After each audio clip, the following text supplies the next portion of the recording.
IQ டேஸ்னு ஒரு offer போடுறாங்க 4th மார்ச்லேருந்து 7th March வரைக்கும். பட் 11th அன்னைக்கு பார்த்தீங்கன்னா ஐக்யூ நியோ 10R அப்படிங்கிற மொபைல் லான்ச் பண்ணுறாங்க.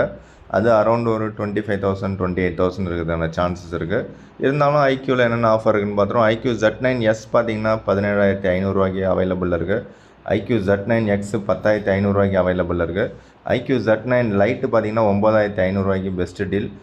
ஐக்யூ 13 பார்த்தீங்கன்னா 52,000 இருக்குது. ஐக்யூ 12 பார்த்தீங்கன்னா 42,000 இருக்குது. ஸோ ஐக்யூ 12 வந்து உண்மையில் ஒர்த்தான ஒரு டீல் 42,000. ஐக்யூ Z9S ப்ரோ பார்த்தீங்கன்னா 21,500 இருக்குது. ஐக்யூ Z9 17,500 ப்ரைஸ் ரொம்பவே அதிகம். இது வந்து ஒரு 15,500 கிடச்சிதுன்னா இதை நீங்கள் பர்ச்சேஸ் பண்ணுங்கள். IQOO neo 9 pro 30,000 128 GB variant available இருக்குது. ஐக்யூ Z7 ப்ரோ பார்த்தீங்கன்னா 18,500 அவைலபிள் இருக்குது. ஸோ இது கொஞ்சம் பழைய மொபைல். ஸோ ஐக்யூ பிடிக்கும் அப்படின்னா ஐக்யூ வெப்சைட்லேயும் செக் பண்ணி பாருங்கள்.